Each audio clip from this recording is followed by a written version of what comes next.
Welcome to the Ohio Health Ice House here at Nationwide Arena, downtown Columbus, where it is the conclusion of the 2018 Blue Jackets Development Camp. I'm Bob McElligott alongside of Jody Shelley here today.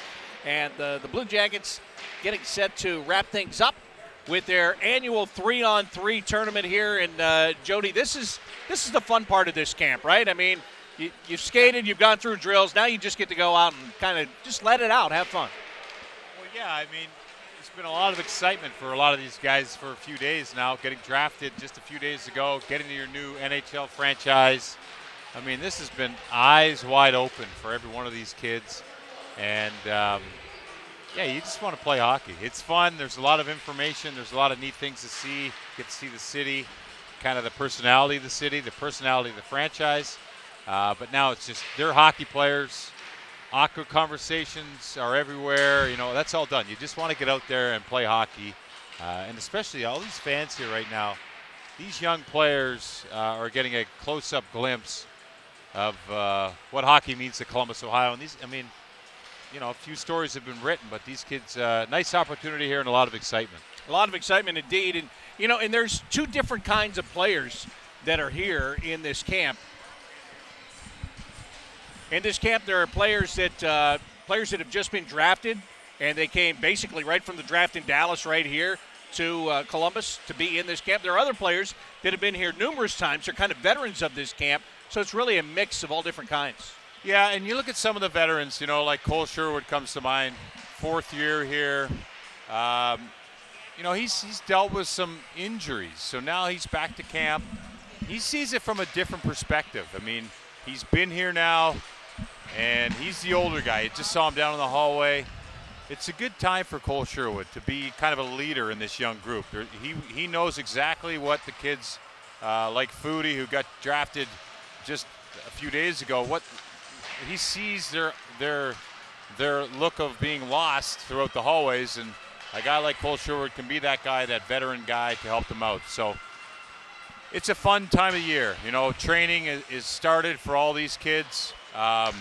Some of these guys are now learning what kind of level they have to train at, and you know that makes it interesting for them. It's the information they're getting is through the roof, and now you know, you not only rely on the coaching staff and the scouts that you've talked to all week, but also know that the players in the locker room. These guys just went through a pregame routine. They got to sit in the locker room together. It's fun. You get a little more confidence hanging around some of these guys. So, yeah, the importance of the guys that have been here for a few years back at this camp, it's a smart move by the Blue Jackets because they already know the way that it's supposed to be here in Columbus. Well, let's explain the way we're going to play this round-robin tournament here. The players have been divided into three teams. There's team number one, Gregory Campbell is running that. He is an assistant coach and a player development coach in Cleveland. Also, Steve McCarthy, who's an assistant coach in Cleveland, is in charge of team number two. And Zach Werenski is actually the quote-unquote coach of team number three. So it's round robin. That means each team will play against each other. Each team is going to play two games here. And we will start with team number one against team number two. Then team number one will play team number three, take a break, and then 2 and 3 will play to decide who goes to the championship game. And again, sounds good. We'll just follow you, Bob. They'll change the rules as it goes along probably, but I do have the rules this year. That's good. But again, it's 3-on-3, so it's wide open, and it's certainly not meant for the goaltenders or the defense, quite frankly. It's just meant for guys to go out and show their offensive skill no matter where they play. Well, you know, at the end of the day, yeah, I mean, all the scouts are here. The president, John Davidson, is here. Jarmo Kekalainen is here. Billy Zito is here. Yeah, they've traveled all over the world to see some of these guys play a hockey game or two, and hoping that they're having a good day when they see them. And so to have them here in their own building, you think about their excitement to have them here. But, yeah, I mean, the goaltenders, I think that it's fun. I mean, this is fun. I mean, who knows where Columbus, Ohio is when you live in Austria or Finland or Russia or anywhere else in the world where these kids have all come together. The one thing they have in common is they're all Columbus Blue Jackets prospects.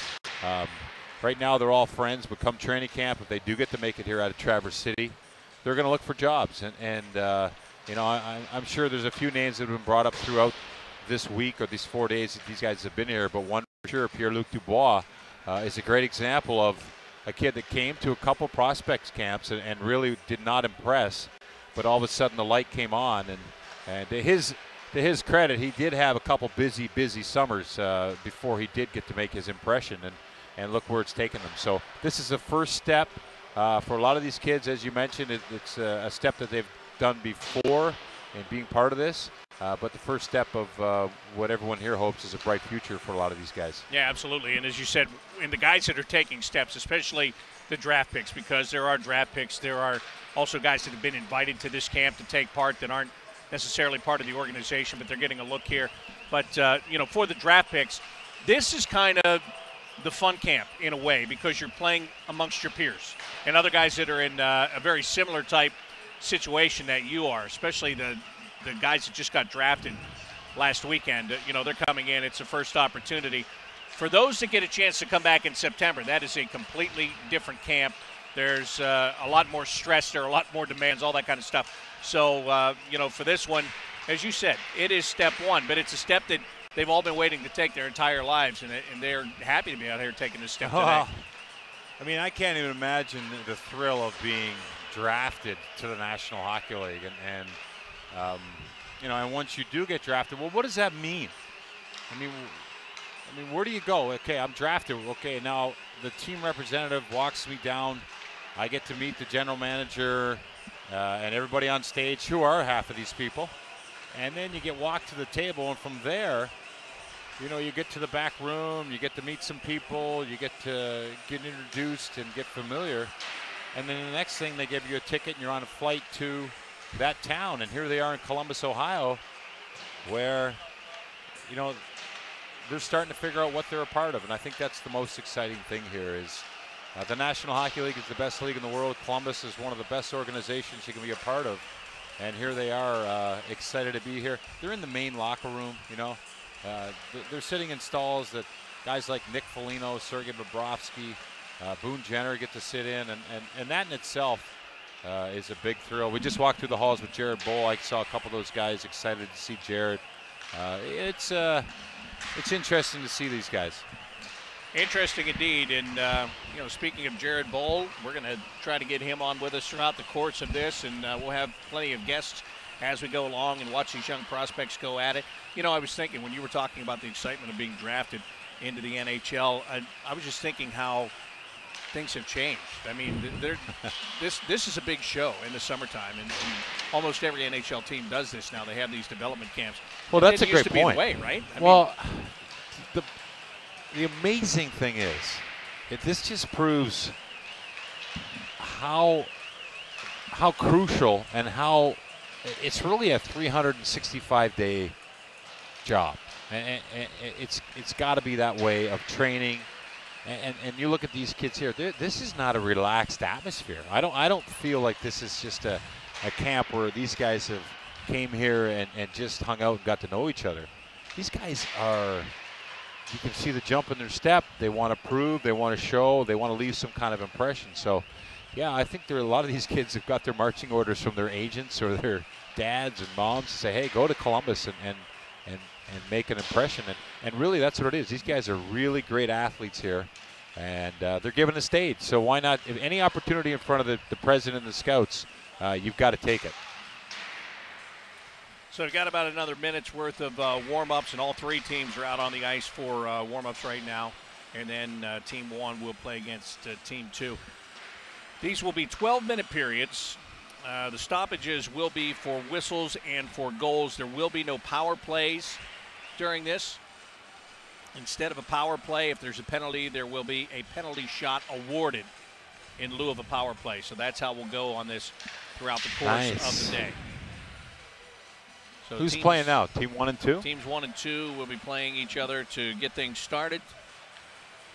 So it is Team 3 is in the gray jerseys right there. So they will go and take a break. If you look at Eric Robinson, Eric Robinson's right there. Here's a guy that we saw at the end of last year, played in the last game of the regular season in Nashville against the Predators, and now here he is in development camp, hoping to make even more of an impression. I know, we were talking about the guys and opportunities and all that stuff. you know, that's one guy that you look at. He came out of Princeton. They signed him out of Princeton. He comes in. He gets a chance to practice with a guy's play. During the playoffs, he's around. He made an impression on John Tortorella in that one game. Now it's about building upon that impression, starting with this camp today. Yeah, and I even think he made the impression in practice with Torts. I really think that his speed jumped off the ice. So these kids are smart. You don't just come here and shake hands and not when you're on the ice as a hockey player, you've got to do something. And that's exactly what happened with him. And Robinson, what a nice position. And we're walking by him in Washington. We're thinking, oh, that's nice of him to bring him along. But now you see the value. Look back at that moment when he was around the team in the playoffs, and now he's here. So what does that do to his confidence and the way he's settling in with this organization? Well, it just gives him broader shoulders. It gives him a little more of that he's just familiar. He knows the trainers even. He knows how to ask Timmy for equipment. Those little intangibles and details make a difference, especially with a guy like Robinson, who seems like he's such a great kid and knows the right way to do things. Well, there you're getting a look at the members of Team 1 who are on the ice. Marcus Karlberg right there, skating around with his teammates and getting ready to go in this 3-on-3. So Team 1 is on the ice, just waiting for Team 2 to come out, which their trio. Last change, they're going with strategy here, I think, Bob. That's Steve McCarthy, the white team. He's got a pretty good team. He does, and the premier guy on the ice right now for Team 2 in white is Andrew Peak, who's the big defenseman who plays at Notre Dame, as the puck is down, and we get this round-robin tournament underway. Once again, 12-minute period. Stoppages for goals and whistles.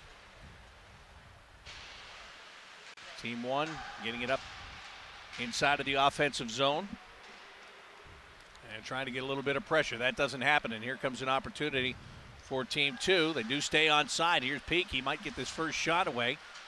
Trying to hold that puck. Got it to the front of the net and just couldn't make the connection there. Nice steal inside of the neutral zone, but as that puck gets knocked away, Peak over, unable to make the play with the stick. Nice job there. You see him using his body, just rubs the guy out along the boards, and that takes away a really good scoring chance. Karlberg with the opportunity from the left wing circle. Take it on the backhand around behind the net. Throws it to the high slot. Here's a shot, and a good save is made.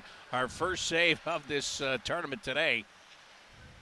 Turned in by Sean Romeo, the Ohio State product. That was a heck of a shot right off the bench. And just a quick release on net. Liam Foudy, this year's first-round pick, passed to the high slot. They're looking to create a shot. Can't get that done, at least not yet. Foudy kind of looking for room. He's got it, comes in front, backhanded shot, and he scores as he makes a good first impression on the fans here in Columbus. Liam Foudy finishes it off to make it a 1-0 game. Yeah, we've seen this before. And this is where the first overall pick just steps on the ice in Columbus, Ohio. And you know what? You give him the puck between the hash marks, he probably knows what he wants to do with it. And here he goes, forehand, backhand, forehand. Nice little goal for Liam Foudy. Ivan Kulbakov, who's the goaltender for the blue team, was unable to be patient enough to wait out the first round pick. Nice sell by Foudy on that first shot. I think the first fake was there's a forehand off the skate. There it goes to the backhand. That was a nice fake. So he sold forehand shot. Nice replay there on that goal. So it's a 1-0 game. Team 1 in blue, bringing the puck into the offensive zone. Getting it to the front of the net hasn't been easy for them. There goes Foudy. Like to create a little bit of separation. Now he just slows down. Looking on the left wing side. Continues to carry. Pulls up on that far wall. He'll just leave it. Chance to walk around behind the net.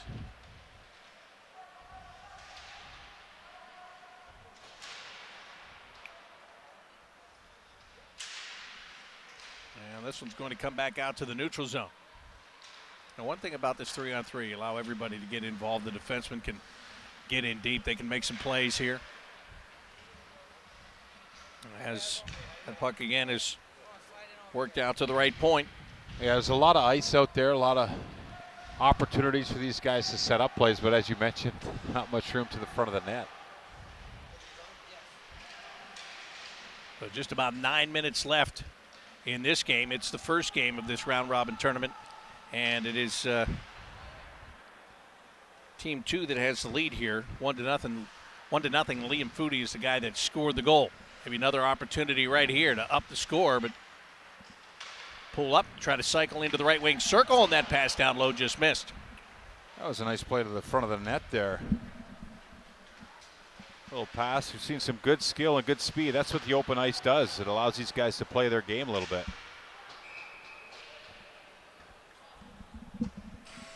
We'll get a whistle here with 8:34 to go in this first period.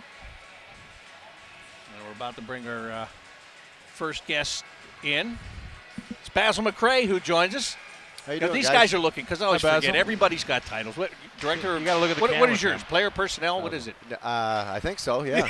That's what it is I today. don't know. Play tennis with Yarmo. Drink work wine out with with him? JD. Oh, nice. That was a goal. That is a goal, the second goal of the game. And again, it is scored by Team 2. And they take themselves a 2-0 lead. Nice little play in front of the net. Got some big boys out here. That was Howarth, it looked like. Got that one upstairs.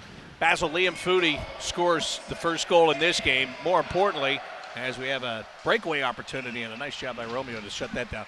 Liam gets the goal here, but just last Friday, he was the first-round pick of this team.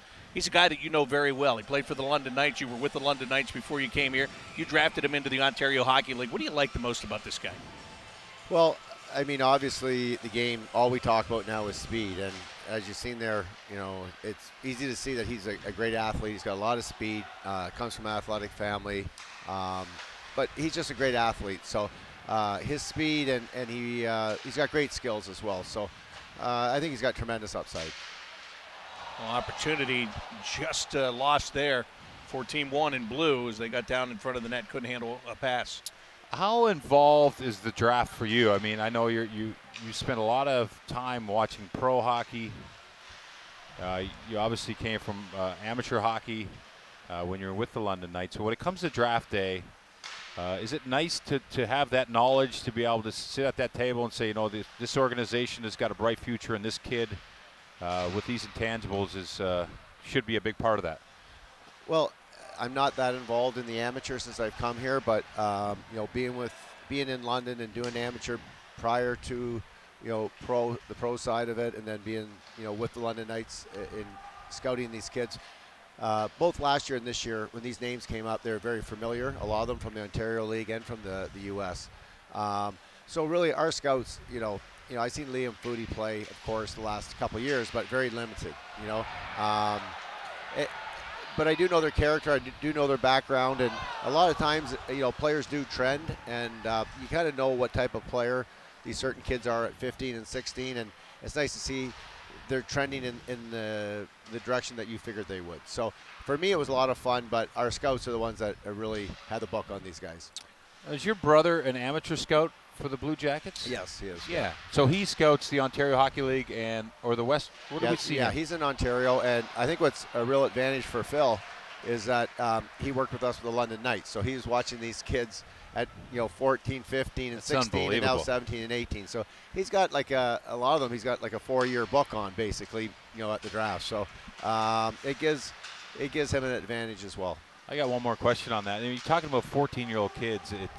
It kind of blows your mind, but when you see them at that age, and then you bring them to a development camp here, is it that big of a difference? I mean, I'm saying at 14, they're obviously getting more polished younger.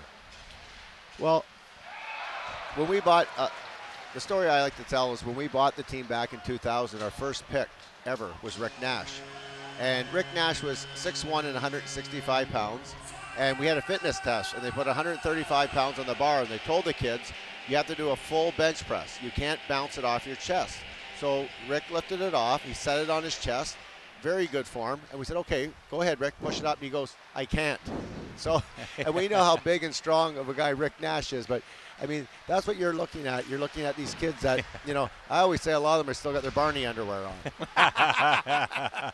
We are talking to Basil McRae, Director of Player Personnel for the Blue Jackets. And, isn't it kind of nice, too, with Liam? He's got that speed. I know there are things that he still has to work on to be a good NHL player, but that you have such a good team here and a good franchise here to where there's no need where this guy definitely has to jump into the lineup come October. No, not at all. And he's 18, and I just, watched him play last year, and at the beginning of the year he was 6 foot, 165 pounds, and now he's 6'1". When the draft season started, he was 6 foot. Now he's 6'1.5", and he might hit 6'2". His dad's 6'2.5", 6'3". So, I mean, he's still a kid. And there he comes again. There comes Foodie again. There he is again. So, I just said once he scored, I said to JD, "Can I go home now?" Foodie got his goal. But yeah, for sure. And you know what? We have guys that are in player development. Gregory Campbell's in Kitchener, 1 hour down the road from London. So he'll keep a good eye on him. And so we know Liam's in good hands. And, Dale Hunter's developed a few players over his years as well. So I think between the London Knights and Dale Hunter and Gregory Campbell, Liam Foodie's in good hands. And, he's close here. We'll be keeping a good eye on him. So it's going to be exciting the next year or two. And, there really is no rush, I guess. Like these kids mature at different times, and I'm excited for him. And I think people in Columbus are going to really enjoy him, when his time comes. Dale Hunter, now what has he done so well? Is it just his approach? Is it a profession? Does he treat it like a professional team there, do you think? Yeah, I think what the guys really like is that, one thing Dale does is, after the games, he doesn't go in the locker room. He doesn't yell and scream. He said as a coach or as a player, he didn't like that himself. He treats them like it's the NHL. I mean, we have an NHL building. We have 9,100 people there. Wow. The city embraces it. People want to come and play there. He runs NHL practices. We have an NHL support staff there. So, the kids are really, I'm not saying they get spoiled, but they probably, really they're given every advantage to make that transition from junior to professional. I think pretty easy because they see it firsthand. And, between Dale, Markham, myself, there's over 2,000 NHL games there. So, and a lot of American League games as well. So, I mean, there's all that experience that these kids can lean on. Remember when you used to go to development camps when you played in the NHL? Yeah. Where was your development camp? At the Cottage? It was at called, this time of the year? Oh, not the Cottage. No? It was called the Hayfield on the farm. Yeah, there you go. Dreaming about this, right? Yeah. Playing in the minors, just hoping I could own a Cottage one day. Do you think you would have thrown an elbow or a punch in development camp in June, maybe? I think if they had in my Imagine era, doing June. if they had a development camp, I think it would be mostly just. It would have just been a big brawl, I think. Yeah. Because none of us would have been in shape, and we'd be like, heck with this. Let's get in a that, fight and get tossed. That get one out of guy here. would try to be the hero and embarrass everyone with that speed on the outside. He'd get hit, and then everything would be all. Yeah, I don't think it'd be a good idea. No, it would be bad. Well, Basil, thanks so much for taking a couple of minutes. We do appreciate it. We'll let you get back to watching your prospect now there you and can see go if he home. scores more goals. Yeah, for sure. All right, thanks. A lot of fun. Thanks, guys. All right, Thanks, Basil Basil. McRae, he's the Director of Player Personnel for the Blue Jackets. This is a 3-1 game. Yeah, good game. Lots of speed. And you see size. You see a lot of skill. This is it's fun to watch these guys out here do this because it started out kind of like a feeling out process, but boy, they're digging in a little bit here. 3-1 game. Just about 2.5 minutes to go here in this first game. Peter Thome has now come in to play goal, taking over for Sean Romeo. And there you see Thome in goal as the battle goes on in the corner to his right. Well, almost broke that one out into the neutral zone with a long pass and could not make the connection there to Johnny Walker.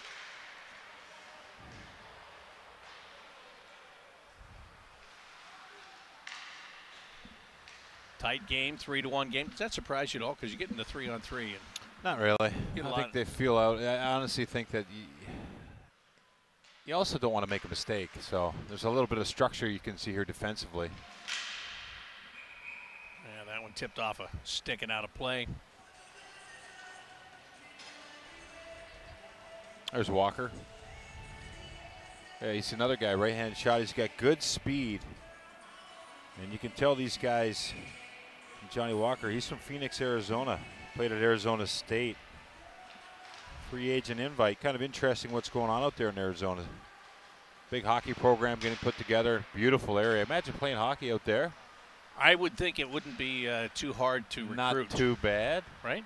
No. You want to come to Arizona State and wear shorts all the time and play hockey in a good Division I program? Yeah, and he's from there. You're right. But, yeah, not too shabby whatsoever. Minute and a half to play. Opportunity here for Team McCarthy to try to add to the lead. Andrew Peak with the shot, and Kolbakov was able to take care of that. Nice rush there down the wing. Andrew Peak, as you mentioned, the defenseman out of Notre Dame. I know they were excited about him. He was here with Team USA this year when they were here doing some practices. There's that play. Similar to Foodie's goal. What a good glove hand, though, right there. Yeah, that's an impressive save. You can tell the goaltender is an athlete in there. Couple big saves for Romeo. There's Walker with a shot. Kolbakov turning that one aside. Remember, Kolbakov was at the beginning of the year ticketed in the American Hockey League. They were going to go with two very young goaltenders there. So Kolbakov was trying to make the big jump from the USHL in Youngstown and go to the American Hockey League. And you know, that is a big step for anybody to take. But you can see that he learned something from it. He forced that shot wide. That's just a good angle that he played right there. 35 seconds left. It's a 3-1 game. If Team Campbell wants to be in this game, they've got to score quickly, and there's a shot that sails wide. That was a nice shot, little outside-inside move, and that's that fix Werenski that was picked up in the draft in the later rounds.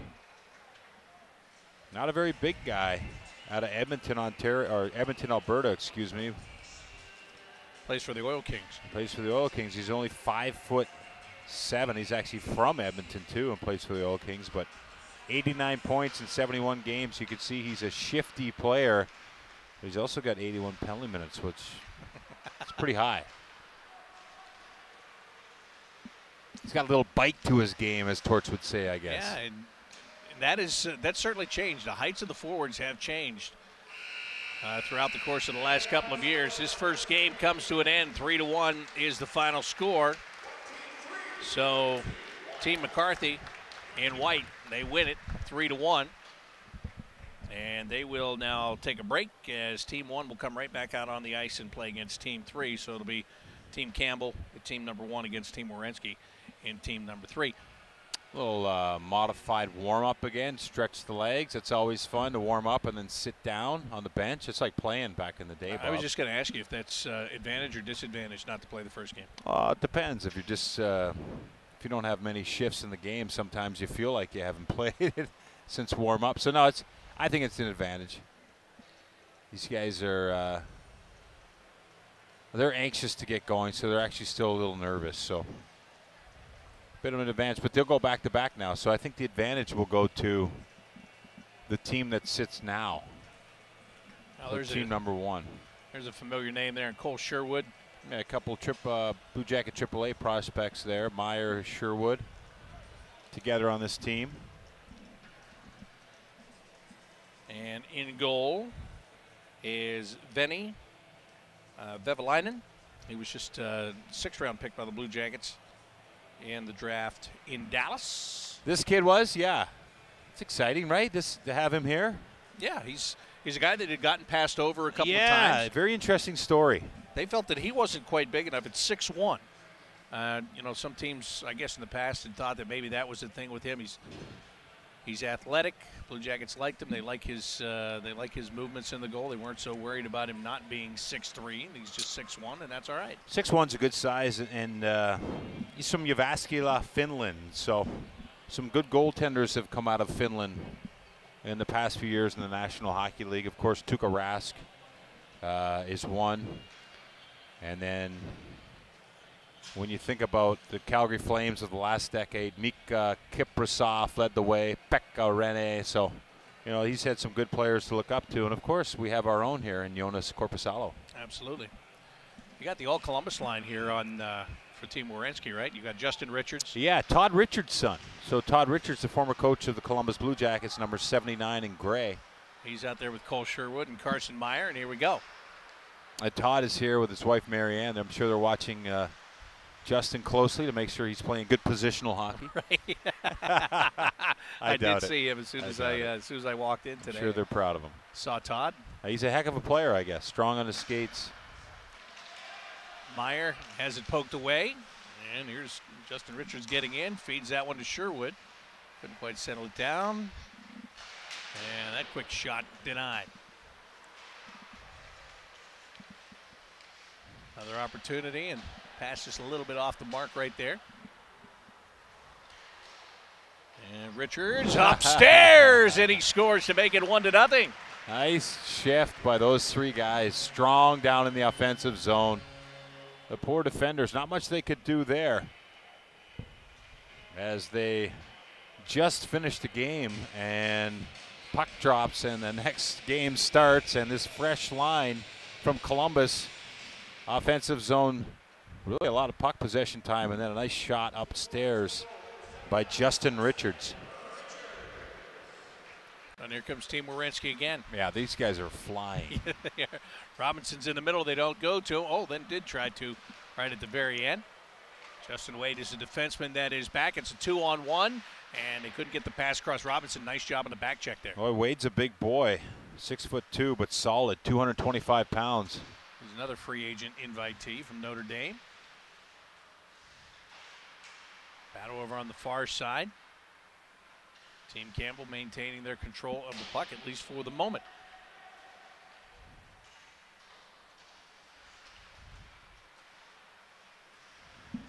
Opportunity not coming for a shot. They couldn't get it to the middle of the ice. And Jonathan Davidson, the former 6th-round pick, who is coming over to North America this year, dumps it off as he goes to the bench. And Tim Burney, who was just drafted on the second day last weekend in Dallas, handles the puck for the Blue Jackets Zach Werenski team in gray.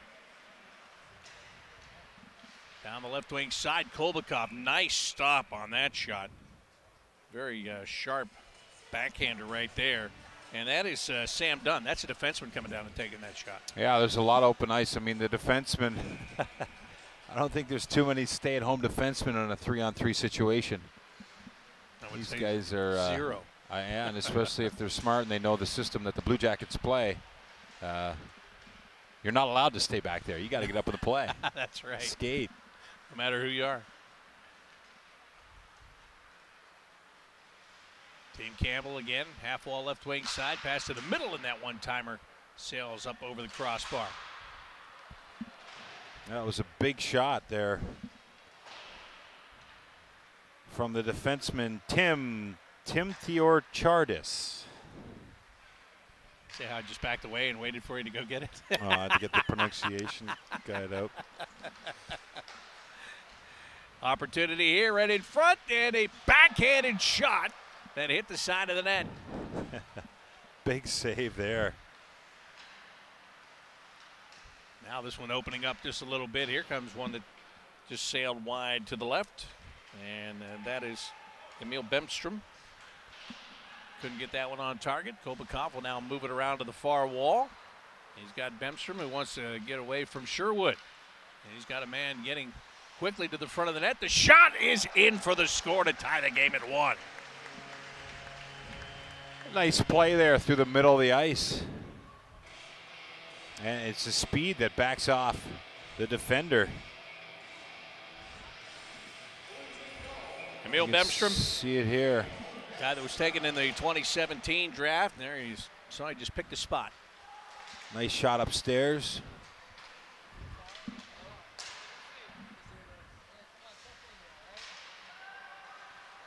And turnover right in front. Bemstrom trying to get his second of the game, but he got denied that time. 1-1 here as Sherwood ties it up in the skates and now moves it right back out to the neutral zone. 8 minutes. That was Karlberg who went to the net. Here he is again. He's got good puck poise and some great speed. He's been noticeable when he's on the ice. Yeah, he has. Down to 8 minutes to go here in this second game. First game for Team Werenski in gray. It's tied at 1. We are joined right now by our special guest color analyst as Cole Sherwood comes in, and he can't break the tie. But Tally Abramov is with us. Good to see you again, bud. Yeah, good to see you too. How you doing? Welcome back. Thank you very much. Well, we saw you here last year during camp. You didn't have that thing on your hand there. What happened to you that you're unable to be in development camp? I just turned my ligament at the end of the season, so. So you're just getting it all set and ready to go, so you're ready for September? Oh, yes, I'll be ready. Very good, very good. Did you do it in a game? What happened? I don't even know. I just kind of played, and it sore? just happened, yeah. What'd you learn when you were here last year, just going through the whole experience and coming into a camp where, you know, you're trying to open eyes? What'd you learn last year? It was a big experience for me, that's for sure. I played like 4 preseason games, and I saw how fast the game is, and that I need to do my plays at the right moment. So I've learned a lot, actually. What's it like coming back this year after already knowing what this is about? I feel more confident this year, and I think I got stronger mentally, so we'll see what happens. How about this season? I know there was a lot of positive talk about you in training camp. During the season, I think we saw you in Ottawa. How did that transport? How did that help you in this regular season in junior? Yes, it gave me a lot of confidence again, and I just felt great on the ice with the puck. And I was Even better? Even better, yes. Really? You must have had a heck of a year. Now, you got traded during the year this year, right? Yes, I got traded. How was that tough, or how different was that to go from one team to another? It was some rumors about it, so I was kind of ready mentally, and when I got traded, I just had a fresh air and I was ready to go. So.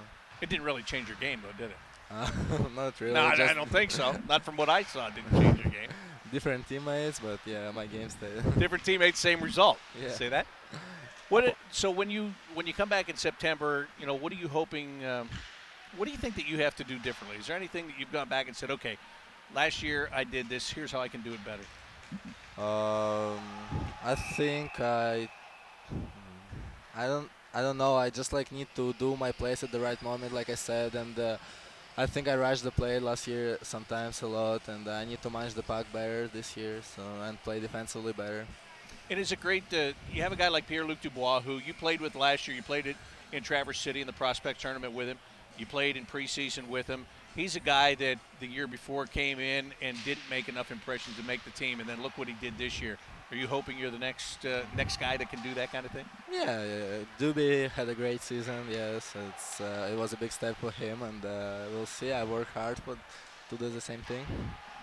How was junior? I saw a bunch of Quebec League players get picked at the top of the draft. Some good players this year? Yes. Some of them. Some of them? Yes. You're better than those guys, right? How about the kid in Halifax that went 6th overall? Zadina? Yeah. Yeah, he's a good player. He's a good goal scorer. So. Who do you play like now? Because you watch the NHL, you watch some people in the organization. Who is your style? Like who? Who's Zadina? No, you. Oh, me? Probably with some like smaller players like Patrick Kane or I don't know, Tyler Jones, somebody like that. Tyler Johnson. I know you love to work hard too. Yes, I like to work hard, and yeah, it's one of aspects of my game. What are you working on now besides your hand in the off season? My legs, definitely. Legs? Squats? Some squats, yes. Don't tell me you enjoy doing those, do you? Yeah, I love it. Do you? Yeah. I don't miss bench press, but I miss my pull-ups and push-ups. So. You miss the pull-ups? Yes. How many can you do? I can do a lot. More than you, probably. Oh, no question. I can only do 25, so you got me for sure. Yeah. We should have a competition. You sound like Yarmo. You should ask Yarmo to do some pull-ups. Could you do them one hand and do more than him? Oh, I don't know. I mean, we need to try. No. See, he's willing to try at least. Are you really? Oh, we'll see. Why not? One hand? Like this, maybe? There you go. That is impressive. But no, that's one thing I hated was pull-ups, squats, I don't know. I just didn't enjoy it. Working. Oh, really? No, I like Working. working. I like working. Oh, yeah. Pull-ups are so. How many can you do, seriously? I don't know, but 20 I can do about 20? That's not pull-ups, yeah. If you really want to make a comparison, how many times can you punch a guy in the face? No. No. Pull up, and you miss push-ups too? Push-ups too, yes. Do you? Yes, kind of. Oh, wow. When do you get back to be able to do push-ups? Like in a couple weeks, like 2-3 weeks, I'll be fine. So all legs all the time, core probably. Core, yes. I do some stuff with my hands, also my upper body, like with some like straps over. Yeah. You guys watch a lot of hockey in the during the season in junior? Do you watch NHL highlights a lot? Yeah, definitely. I watched a lot of Blue Jackets games actually. So. Great announcing, huh? And then, and I had another question. Do they watch your clips in junior, like the Blue Jackets? Yes, they send me a video of my shifts from after the game, and yeah, they watch it. Do they? Well, that's Yeah. good. That's really important, right? Yeah, it's very important. It helps a lot during the season to Good for you. look at the game. I got to ask you, do you get tired, and maybe you don't even hear it or care, but I always talk about your size. Small guy. You know, we were just talking about Trey Fix-Werenski here, who's 5'7", 188 pounds, playing out in Edmonton. You know, it's becoming a speed game. Does size matter as much anymore? I don't think it matters that a lot. It depends how hard you work and what type of player you are. And I don't really think that I'm a small player. I go on the ice and I give everything I have and just try to show my best. And Very good. I don't think it matters. Any, I think it's strength and will. I really do. I think small players can be hard to play against, especially now. With headshots, you can't. I mean, I wouldn't be able to catch it. There's no way I could hit you. even now, if you got up right now. No, I mean on the ice. If he had the puck. I understand that. If he didn't have the puck. Is there anybody that you've kind of buddied up with during this camp at all? Sure, yeah, with Kulbakov, the goalie. Yeah. We're pretty close. I know him from the last year camp. He's had two pretty good games here, actually. Yeah, I think he's a good goalie. So. Yeah, he's had some big stops in that first game and in this one, which is, by the way, still tied at 1 as we're getting down to only about 2.5 minutes left. Did you watch the Stanley Cup Finals? Yes, I watched it. What did you think? Yeah, I think Washington won, and I don't know, it's great. It's great for them. They were going for this goal for a long time, and they got it there, so it's good. Isn't it unbelievable the skill they have? Yes. We always talk about Ovechkin, but yeah, I know, it's unbelievable. And Kuznetsov, when I was growing up, I watched his game because we are from the same town, and when we played like school of hockey, like midget, I always was watching with him, and he's a great player, and he won the Stanley Cup. It's cool. Does he work hard? Yeah, I think, yeah, he's hard working. Works very hard. It's amazing, right? Yes. That's one thing. We always talk about Ovechkin and his skill and his shot, but Backstrom, Kuznetsov, Carlson, Oshie. Yeah, they had a good team, like not only Ovi, but everybody around. Yeah. We were happy for Ovi. I really enjoyed his The celebration. yes. It may still be going on, and I it hope- should be, I and it hope should it be is. for crying out loud. Yeah. For as long as he waited to get to that point. Absolutely, I totally agree. Getting down to just over a minute remaining in this game. Somebody trying to break the tie very late. Been impressed with anybody out here? Besides Kulikov? You're not even Everyone. Everybody. Team guy right here. What's been the best thing this week? I worked with trainers in the to do some rehab for my wrist and be around the team. It's fun. Did you do like shopping for groceries and all that stuff? Oh yes. So what was the best off-ice activity? About it? What was the most fun, most enjoyment? I think when we went to the grocery store, I Was it find neat? it's very helpful because sometimes you go there and you don't know what to buy, and there they explain to you everything, like all the fat and protein and that stuff. It was fun. Was it? It was helpful, yeah. I So know when were you doing it wrong? Some stuff with bread, yes. Bread? What'd Yeah. they say about bread? I think it's better like gray bread. Gray bread. Like wheat. Like the wheat Wheat, bread. yeah. Yeah, if I go and they would say there's the healthy stuff, I'd just go the other way to the fattening stuff. Pop-Tarts, Way better tasting stuff. chips, Is over on the other side. Doritos. Did you guys get Doritos? Burritos? No, we didn't. Doritos. Doritos? What Chips. is it? I don't Like know. nacho chips, like We didn't really talk about it, so No. I need to recheck. all it. healthy. Don't check. Just do it. Don't. Uh, If you check, they'll say no. Did we already ask you, where are you spending your summer? I was at home for about like 6 weeks, and now I'll stay in Cleveland, I think, for rehab with trainers. So Oh, you will? yeah, I will be there. Well, good. Very nice. That's a great city. I didn't really have a time to see it, but I hope I will soon. Is there a bunch of guys going to be there? I'm not sure about it. We'll see. I need to be there just to see hand specialists, so to do some work on it. Well, good. Well, thanks, man. We appreciate you good taking luck the with time. everything. It's Yeah. great to talk to you. Thank you very much. We're Good to fans talk of to you yours. guys. We are definitely fans of yours for sure. Thank you. Sure. I So will thank you try. very much. Get better. And don't you very much. forget about the pull-ups. It's not happening.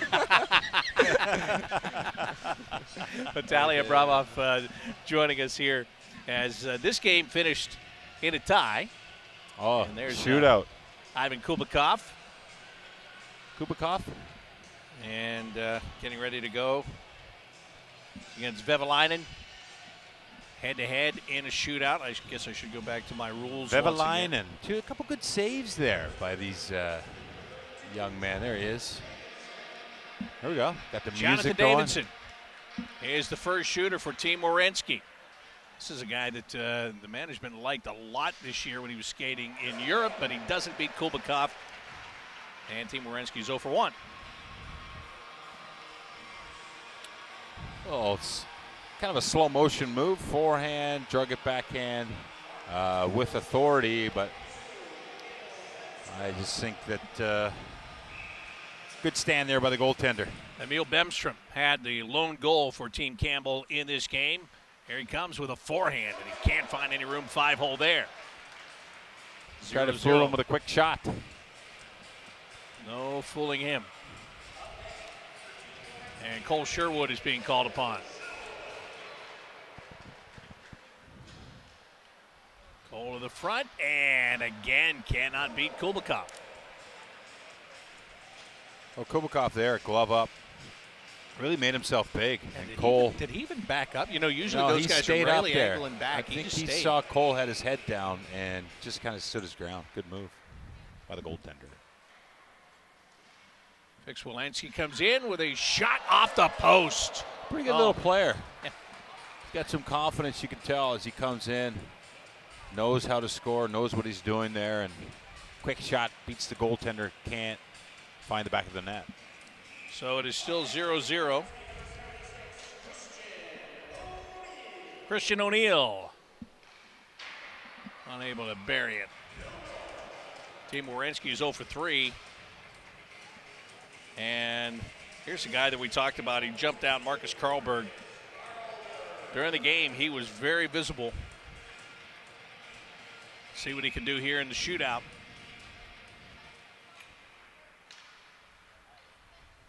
Takes his time, sizes it up, and beats the goaltender. He's got some good skill. And you know what else he's got? He works hard. So I think that's why we noticed him there. And now obviously gets the opportunity as one of the shooters. And there, his newfound teammates congratulate him, say thank you for getting us the win. Here's a great look at it. Change of pace, and then really bears down on that shot. You can see his eyes looking at that far post. And he just puts it away.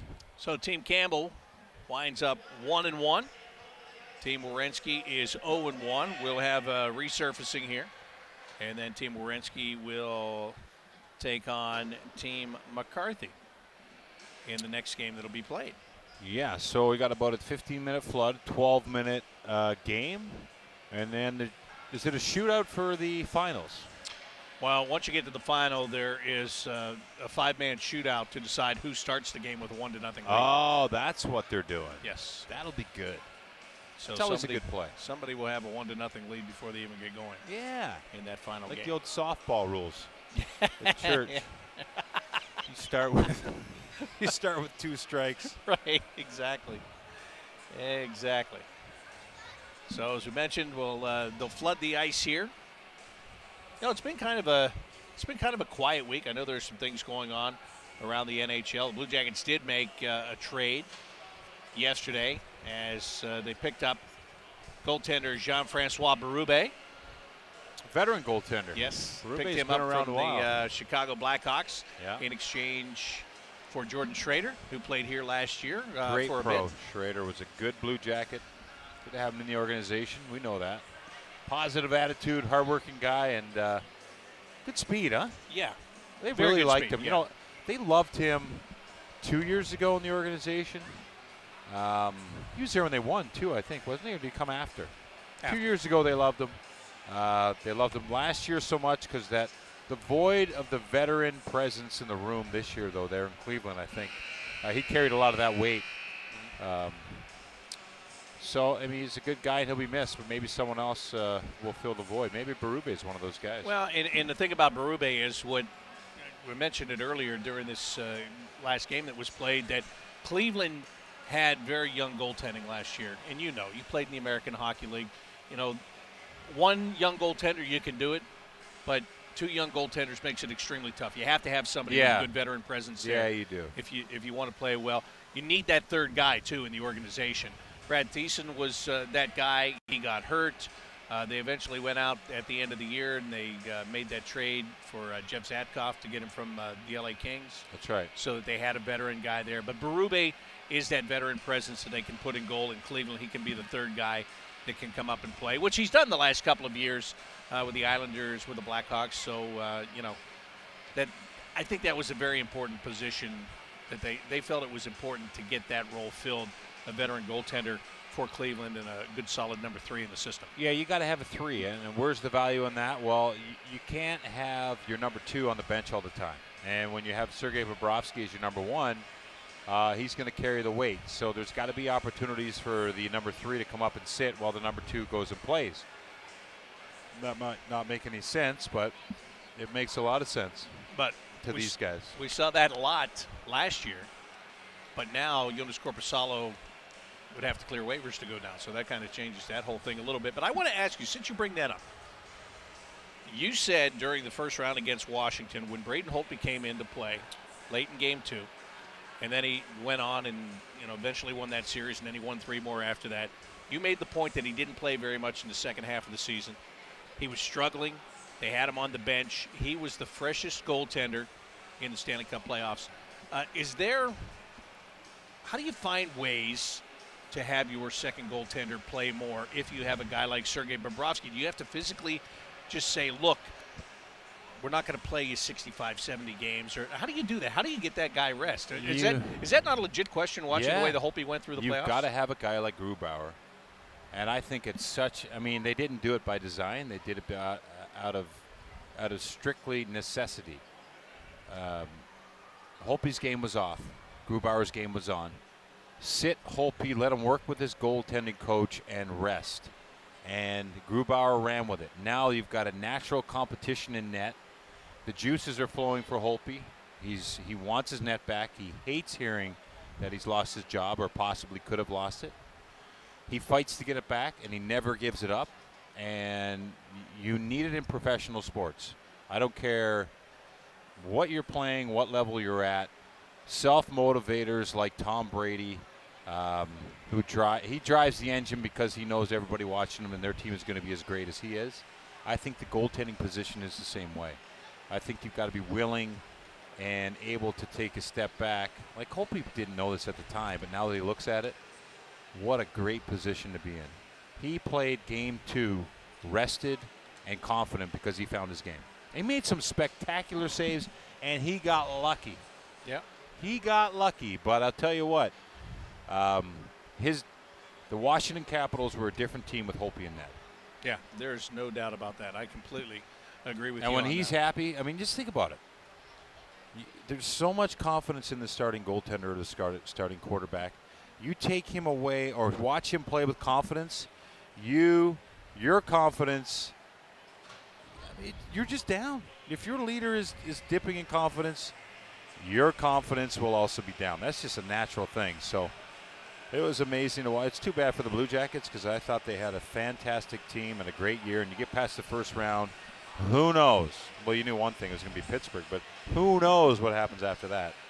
But a rested goaltender. Bob, how do you find ways to do it? You have to find Korpisalo 30 games, 25 games. You have to allow Bobrovsky and make your number one sit games he doesn't want to sit. That creates the competition so that when he gets in, he understands that, okay, it's your net, but if you lose your net, someone else is going to take it. And you can't do that all the time with the number one because you got to keep them happy. But at the same time, there's going to be moments in the season where you've got to take advantage of those opportunities. What about some other things going on in the league? The big story, of course, John Tavares. He was free agent shopping. He's talked to some other franchises. Crazy. He has until Saturday night to decide if he's going to stay with the Island. Well, LeBron's deciding tonight. He's deciding the NBA tonight? Oh no, he doesn't have to decide tonight. Something has to be done tonight. It's crazy. LeBron's waiting to find out what is going on with the rest of it. But I think and then he can go. But he can opt out. For Tavares, I think he's got to opt out tonight. Oh, that could be okay. So for Tavares, he's talked to several other franchises. If he stays with the Islanders, they can give him an 8th year up until Saturday night at midnight. He'll get an 8th year somewhere else. Well, yeah. So what do you think? You have any feelings on that? I think he goes to San Jose. Yeah. And he's a quiet guy. He's a guy who's played in a market that's under a lot of scrutiny. He's in an organization that's looking for stability, but I still don't see it. I don't know. I mean, they've got a solid owner that wants direction on it. And we're going to Nassau Coliseum twice this year. I mean, he doesn't really know where he only knows one organization in the National Hockey League. And I think once you open your eyes to other organizations, you're shocked at how great some things are. You've heard stories from other players. I think Toronto's too much for him. But I think San Jose, it's quiet. There's no media. Joe Thornton is a well-respected guy. You know, he was in that campaign. Brent Burns is out there. The locker room is fantastic. The living is unbelievable. But you got to throw Tampa in because there is a factor. Can they have Stamkos and Tavares on the same team? I mean, would they have any other but I don't players? know how many guys they have to get rid of other than that, to be honest with you. But my feeling, my number Somebody one. would have to change your number, I can tell you that. My number one is San Jose. And maybe I'm biased because I've been there. But So let me ask you this. To go to Tampa, and that makes sense. Dallas and Tampa makes sense because of money. There's no state income tax in Florida or Texas. Right. You make a lot more money. San Jose is a very expensive area to live. How much more would the Sharks have to put on the table to make it worth his while? I don't think that's a factor. Just about winning? I think it's about. I think once you get to a certain number, I don't think it's. I think they're all in the same ballpark. It's probably a double-digit contract or close to it, right? So I really don't. I think for him, it's quality of life and enjoyment of the game and enjoyment of the situation. I really do. And as far as, there haven't been any big trades. Another year. But if it comes down to it and you've got a decision, that's a hard. I was thinking about that today. I would not want to have to make that decision. As to where to go out of that group? That's tough. Or just in general? They all want you just as bad or more. Right. I love Toronto because Toronto, Ontario, it's great. Yeah, okay, what's the drawback? I don't know. Knows too many people. I mean, there's so many things to weigh, personally. San Jose's so far from its family. What are we going to do? It's expensive. Yeah, there's pros and cons with every single situation. So a lot of good things, though. Well, it'll be interesting to see. That rumor is that he's narrowed it down. Obviously, he's met with everybody, so he's going to have a decision coming at some point. So that's one of the things that's going on in the NHL. Free agency officially kicks off on Sunday. So there are other players that are going to be moving around. Sunday is the opening of free agency. Haven't been really any big trades, no blockbusters for the most part. No, it's been quiet. Another year of rumored blockbusters that never come. At the draft? Yeah. Yeah, I mean, I think it says a lot about the draft. What about the Panarin situation? I think it says a lot about the draft. Yeah, well, no, that's a good point. You know what I mean? Yeah. What about the Panarin situation? It was reported yesterday that Jarmo's going to meet with Artemi next month in Europe. And, you know, Jarmo's a smart guy. We talked about this during our draft show last week. He's a smart guy. He knows exactly what he's got to do for the organization. I think he's just trying to feel out exactly, just tell me what I've got to do. Just point me in a direction, right? Yeah, I mean, listen, there is not a wasted moment or a thought that doesn't get talked about, analyzed, flipped upside down, backwards, whatever you want to call it, to make sure it's the best decision for the organization. So if they're in a situation with Panarin, they've got to dance the way he wants to dance. But the more that I talk about it with people, the more that he's earned the right to be a free agent next year. He came to us through Chicago on a wonderful trade. If he wants to leave next year for personal reasons, that's his choice. He's one of the best players in the National Hockey League. We're lucky to have him right now. Bobrovsky's also going to have that opportunity. Where is that going to go? We don't know. We don't know. I mean, the only people that know are Sergei and his agent and his wife. So those things will all play out. But all you do know is you have them for this season coming up. So what I love the thought, and it's just a ridiculous thought, and maybe it was written, go all in this year with Panarin and Bobrovsky and the Columbus Blue Jackets. Go try to win the Cup. And then see what happens. You know what I mean? They're good enough, those two pieces. You've got good enough pieces here. Now put some big pieces in place. That's an option. I mean, that's the thing about Jarmo and his group. You're talking about by Sunday? No, by this week. Well, they Free got all agency? year. Or just throughout the course of the year? The course of the year. Course of the year, okay. I was just trying to figure out if you meant no, sign a no, free no. agent now or if that's some kind of trade throughout. It might be an indication to those two guys or to definitely Panarin that, hey, this is what we're going to do. And they're going to feel out every situation to see what is best for the organization. They probably know the market on him now. That's probably what they had to find out right away. What is the market on a guy like Panarin who's going to be free agent in a year? So I'm sure they've done that. Now, where would that compare to 3 months from now? So that's how they've got to weigh that out. And plus, we don't know a quarter of it. So no. That's the other part. An eighth. Maybe even less. Exactly. What about another thing? It's been on the quiet, and again, no surprise, Ian Cole, because it is not. There's not a great group of defensemen, unrestricted free agents out there, which could work against the Blue Jackets in some ways, depending upon what kind of money somebody would want to offer to a guy like Ian Cole. Right. And that's it's one of their strong points, which is good. Now Ian Cole, that's a great acquisition. He filled in that Jack Johnson role, who it sounds like he's going to get a contract somewhere, maybe Pittsburgh. What's up, Stinger? That was yesterday's rumor. Yeah, it's interesting period right now because you can go not only visit, you can pretty much work out a contract. Right. So your boy Mark Madden broke that yesterday. I read that. Out of Pittsburgh. And he was still breaking it all day today. Hey, right now, you want a chance to win a stick signed by Pierre Luc Dubois and 2 tickets to opening night, which will be against the Carolina Hurricanes right here at Nationwide Arena on October 5th. All you have to do is text the word rookie to 37664. Text rookie right now. Chance to win that signed stick and 2 tickets to opening night on October the 5th. Blue Jackets against the Carolina Hurricanes at Nationwide Arena. That's all you have to do. Well, did we finish that last thought? I think so. Yeah. We did, because we're all I can say is this guy we're bringing on better learn how to put a headset on, just in case. Bob wants him to. Is this thing on? It works. All right. We're joined by former Blue Jacket Jared Boll, who is with us. Good to see you, man. Good to see you. Haven't seen you since, we got a chance to see you briefly in Anaheim. Yep. When we were there this year, and I knew you were injured at the time. But what's it like for you to be standing here watching this today, kind of almost from a little different perspective, huh? Yeah, it's awesome. I love coming to stuff like this, seeing all these young players. I'm sure they're still excited from the draft.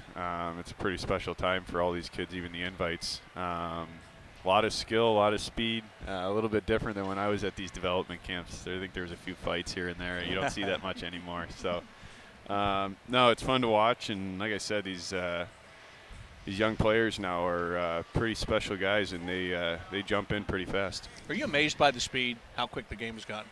Yeah, it's fast. Stuff happens at such high pace, and you got to be able to make plays, just so fast. You got to be able to read the play so fast, and it's so much skill, and it's fun to watch. It's fun to watch now instead of being on the other side taking those minuses. But this is fun for these kids, though, right? I mean, I never got to go to one of these camps, but I mean, the organization is showing these kids that you're part of this. Yeah, and I know you used to work out here. You used to work out and see these kids walking around at this time, right? Yeah, like I said, it's special for all these kids. I mean, for the 3 or 4 days or however long the camp is, it feels like you're in the NHL.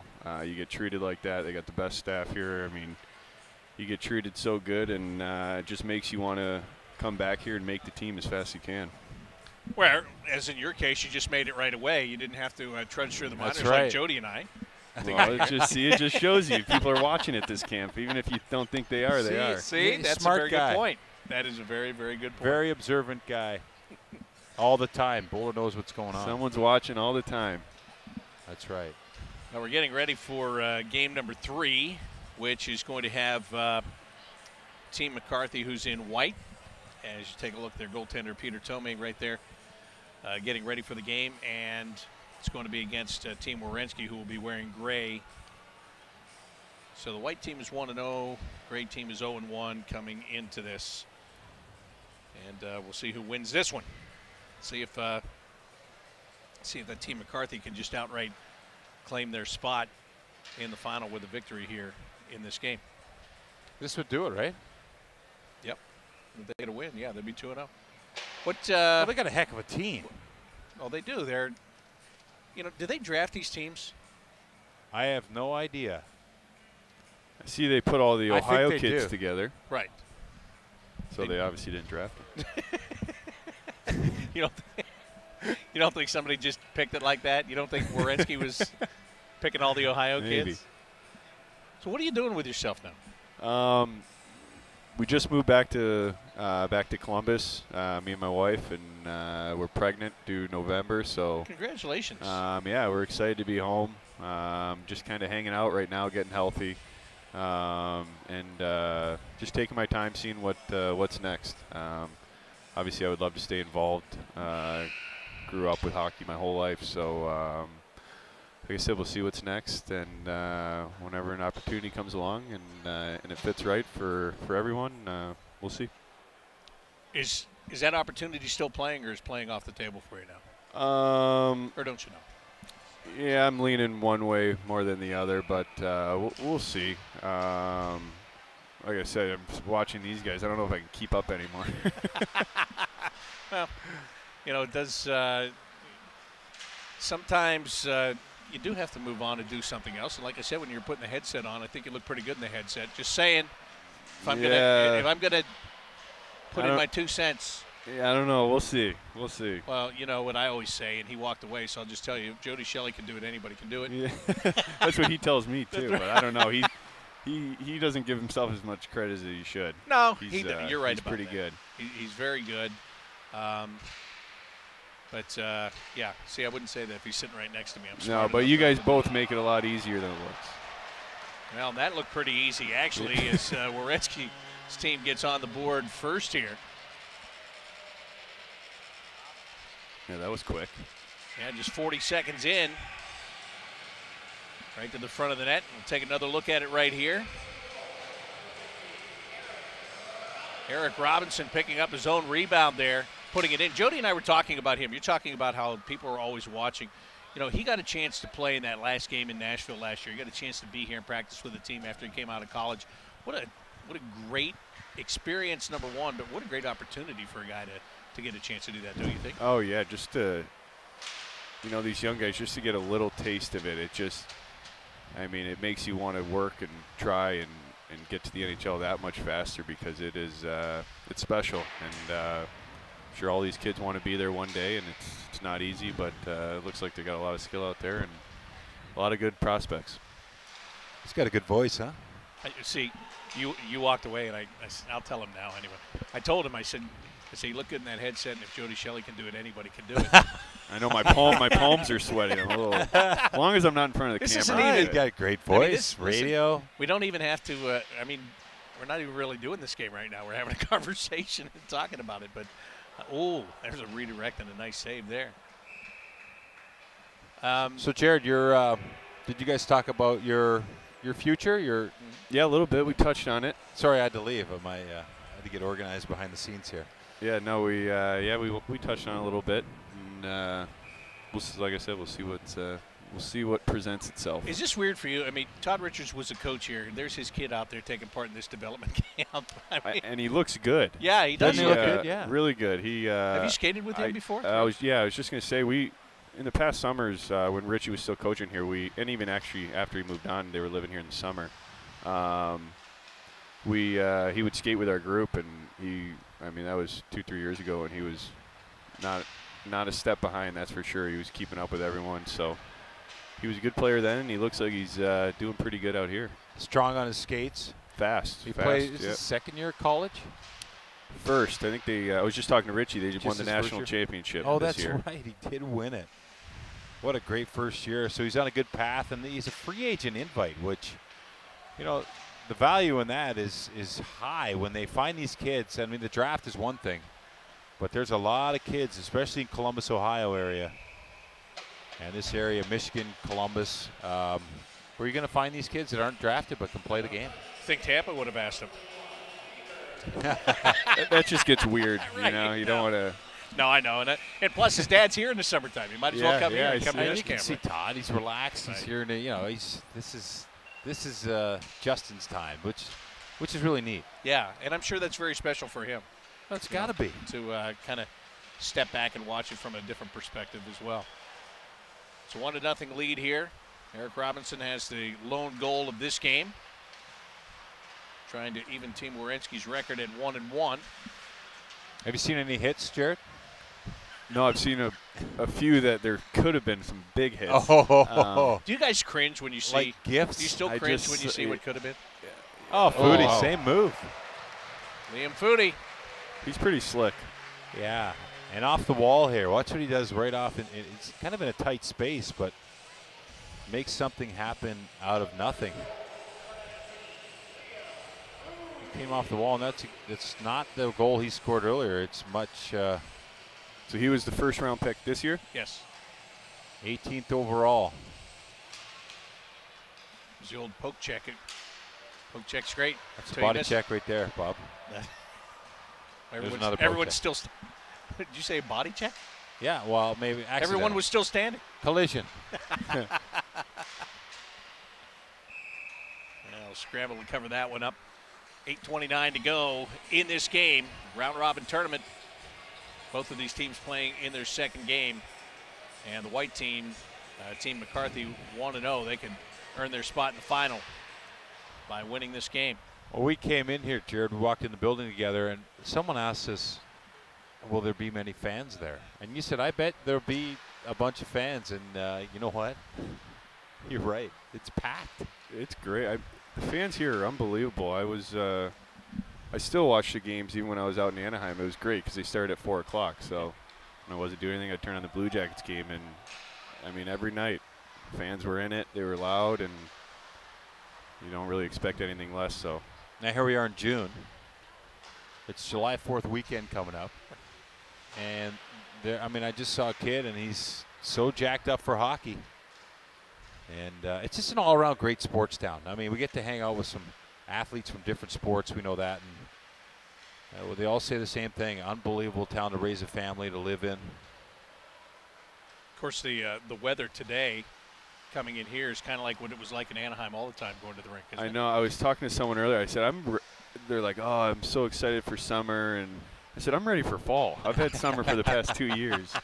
I'm ready for some fall, Yeah, you're going to love it. Jeans and hoodie and You that get your kind of tree weather. stand? Yeah, exactly. Yeah, you'll be ready for deer season for sure. Turkey season, when is that? It's over. Oh, yeah. It's They didn't get anything. nothing? Nope. Thanks for bringing it up. Yeah. You got something to work on. Nice save. We'll turn it back the other way. And Team Werenski trying to get it off the wall there. Easier said than done. This one's stolen away. No, the other thing about this crowd is that we've got a lot of players from the area. So not only family, but think about friends, neighbors. You know, Jared, just from being a local guy now, that the people that you know, the outreach is like, you know, you're bringing probably 20 people here with you yourself. So you got a handful of kids, and I've seen a bunch of kids now here. I think they're probably Justin Richards' age, Justin Richards' buddies. They're all proud of him to see him out here playing in the jerseys. So yeah, all these guys have, you know, friends and family, probably a bunch of kids they went to school with. They're proud of them. Opportunity here. Andrew Peak up on the rush, and Johnny Walker takes that shot himself.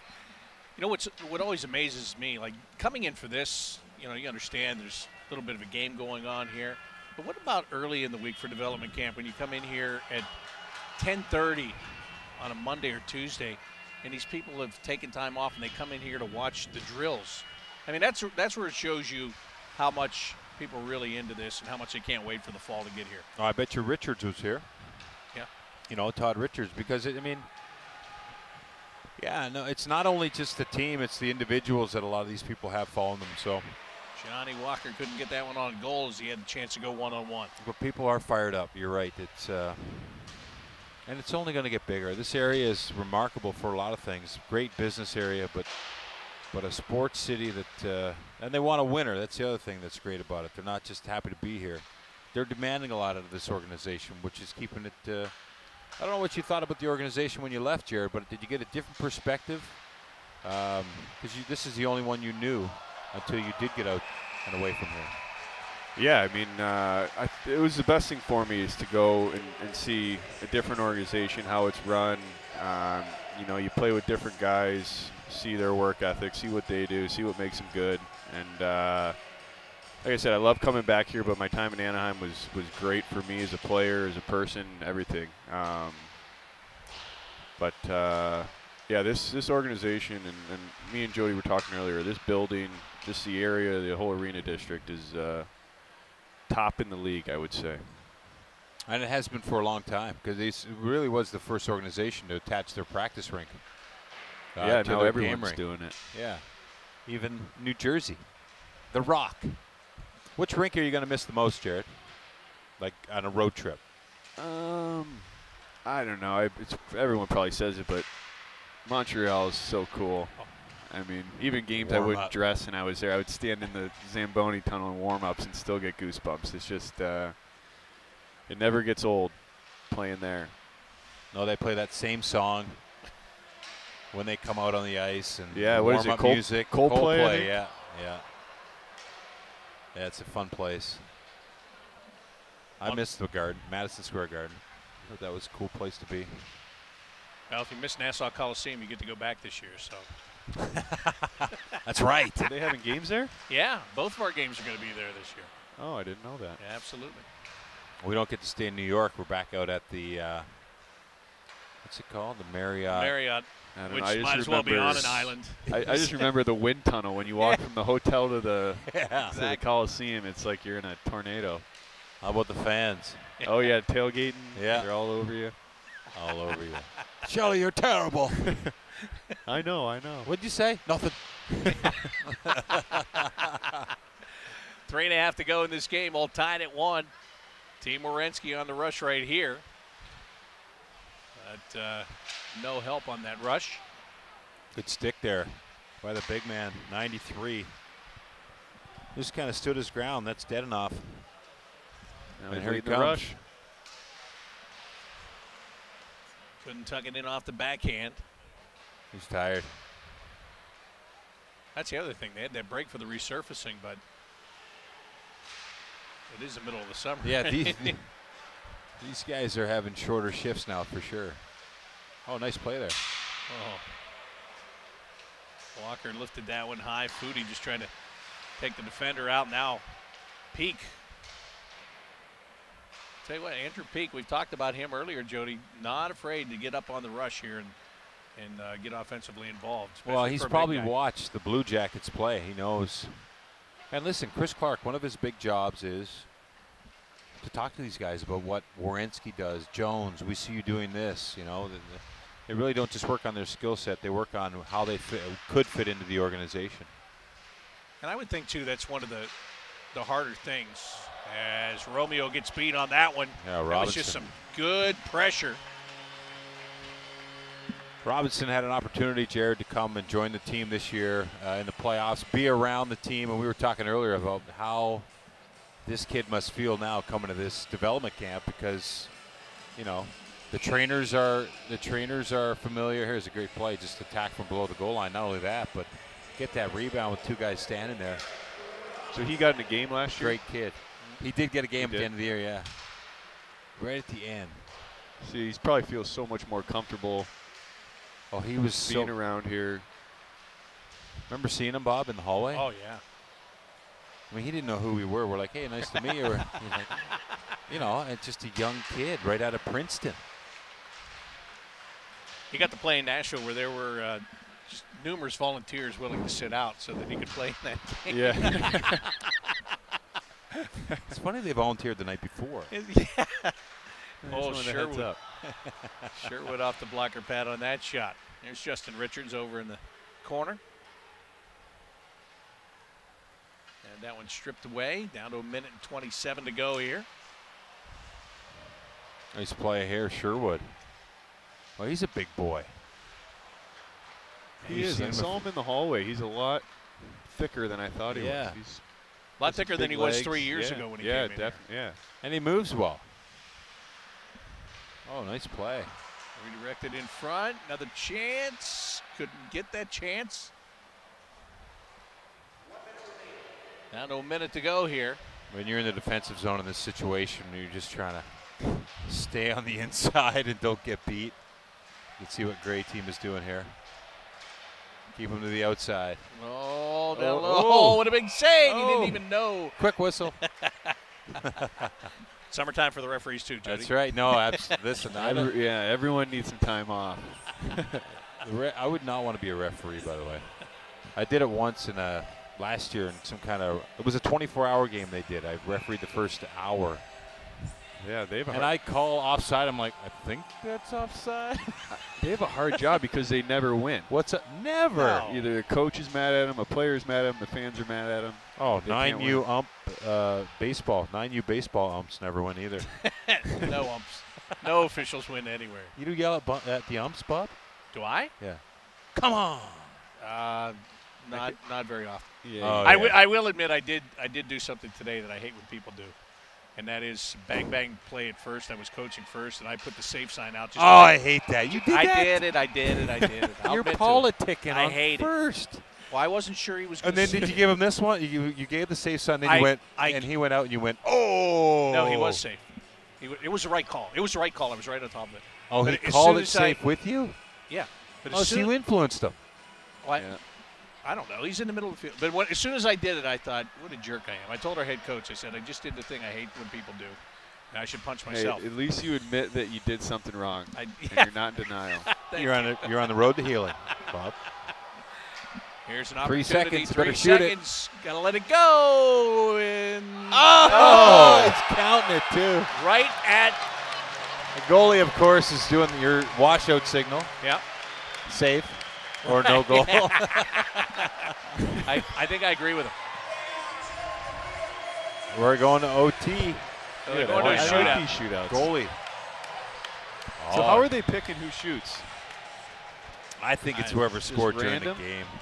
Here, let's watch this again. 1. 6, 5, 4, 3, That's 2. a good goal. Oh, yeah. Oh, it was a good goal. Good Andrew goal. Peak. Nice job. Good goal. 0.2 seconds left. Yep. That was great. I'm glad we had the replay because I really thought he put it in after. I did. And you gave the safe sign. I did. I know. That's once a day. Once a lifetime. Once a day? No. Oh, that's great. I wish I had video of that. Oh, God. Come on. All right, shootout, Bob. Shootout to I love that. High drama, right with 0.2 seconds left. Tie it up. Here we go. They're going right to Liam Foodie. Yeah, Why here not? we go. It's his week. Here he comes. Pretty good speed. Oh, wow. goal. Oh, you can't count that on the rebound. No goal. Off the post. That's no goal if it hits the goal No. and goes in? I don't think so, I is it? didn't know that. Not in this game anyway. No. No, I don't think it is. I think once he hits the post, it's it. Here's the big boy. Robinson had 2 goals in the game. Doesn't get one in the shootout here.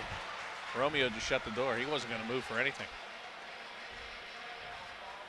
Love that they have the music that they play during the regular season games playing here. Giving these players the full environment as a Blue Jacket.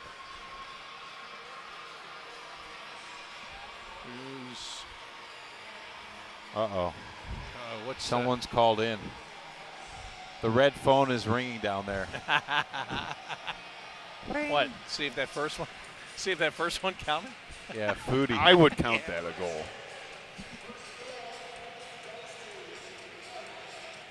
They did give it to him. Yep. There you go. They did give it to him. All righty. Here's Howarth with a chance to make it 2-0. Can't get it done. They listen to you there, Wait a boy. minute. Wait a minute. Who's shooting? That was a first-round pick? Yeah, let's make that one a goal. Yes. Just kidding. Team Werenski, Carson Meyer, they need to get on the board here, down 1-0 in the shootout, and he couldn't beat him. The old Peter Forsberg. I was just going to say, no one's doing any dekes. Is it because of the ice? It seems like everyone's shooting. The nerves. I just think they're nervous. I really do. Puck off their stick. Sean Doogie Just gets an hit opportunity. the net. See what he can do. Oh. Off the goalie and over the crossbar. So Team Werenski has a chance to tie this thing still. Yep.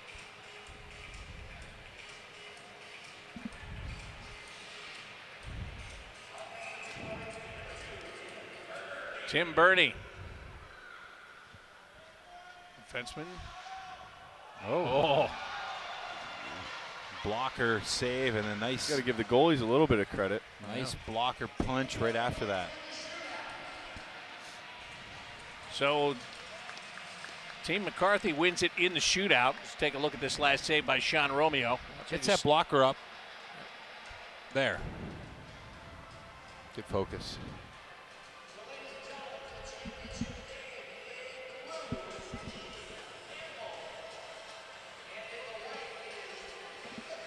So Team McCarthy wins it. Let's look at this goal again by Liam Foodie. So here it goes, off the post, off the goaltender, and into the net. He thinks there's no goal too. As he looks to the heavens. Praying. His prayers were answered. Yes. They counted He it. had a tough little stretch there. He gives up a goal with 0.2 seconds left, Yeah. and then gives up that one in the shootout. So Well, this will be fun. So it's white versus blue? Is that what I understand? that is right, because the blue team, Gregory Campbell's team, won a game. Werenski's team winds up with no wins, further ensuring that he's not going to go into coaching anytime soon. No, I don't think you can blame the coaching. I really don't. I don't think you can in this situation. Hey, what's up, Richie? He stacked his team. Who did? Well, he had all the Columbus guys on his team Oh, and didn't win a game. that was the great team. Right. Yeah, That's what I'm saying. Everyone downstairs was telling us how the great team's going to win. I'm they saying, didn't win you a said- game? Yeah, they didn't win a game. I said, you're saying you can't blame the coaching. I said it was a stacked team, and they didn't win a game. Oh, that's the GM, whoever drafted them. Come on, Bob. Do your job. Unless the coaches drafted their team. Well, I would have to find out. It is just part of the fun here at development camp that is wrapping up this week here at Nationwide Arena. Then things kind of get quiet for a while here after the free agency period opens on Sunday. Which There'll be isn't as dramatic as in the past. No. But everybody will do a little bit of work there, and then everybody will just Because it seems disappear. like the deals are done. Well, they got that. Tavares will be. They got that period where they can talk now. Or Yeah. I don't know if they've Right. always had that, but no, just the last couple of years. okay. So Johnson's done. Tavares is going to have his decision made, apparently. Where do you think he's going, Jared? Tavares? Yeah. I don't know. I think he's either going to stay in New York or maybe Toronto. Jody's leaning towards San Jose here. We'll Jose? see. It won't take that long to see. Now, we're having a 5-man shootout here to determine who starts this game with a 1-0 lead. So that's what's going on here as we go into the championship game. We'll have a shootout. Whoever wins the shootout will get a goal before they start playing the 12 minutes.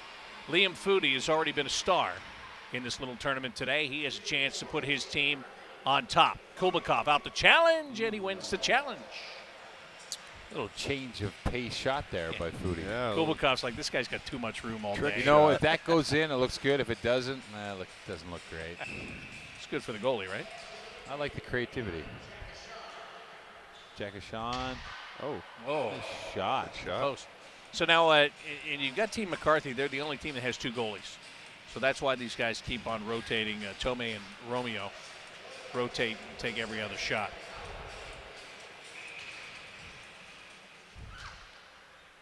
Howarth just went in the shootout here a few moments ago. He's 6'5" from Red Deer.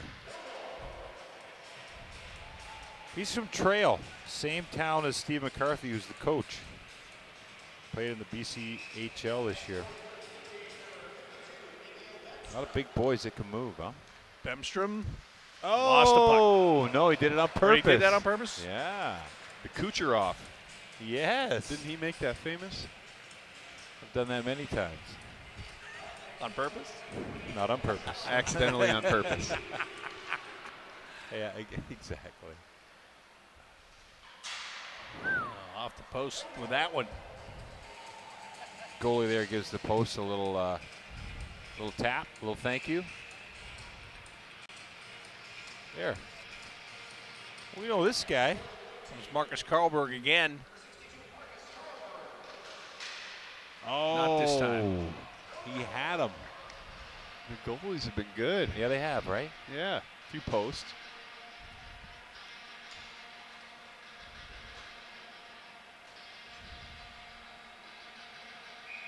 Nobody wants a 1-goal lead.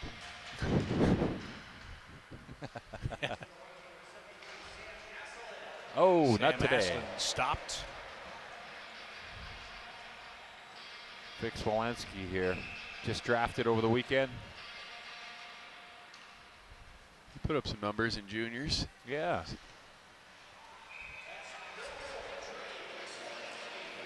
Yeah, he's not the biggest guy, but I like the way he plays. He plays with courage, and he's seems to be pretty stout, strong on his skates.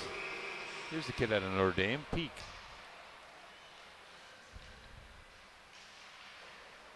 And he gets denied by Kulbakov. So we go to sudden death now. Nobody scored in the 5 rounds.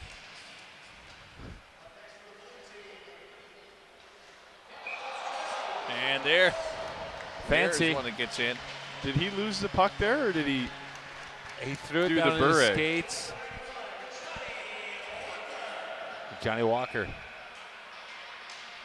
So Kevin Fitzgerald with the goal. Johnny Walker trying to even it. Takes a slap shot and scores. Nice goal.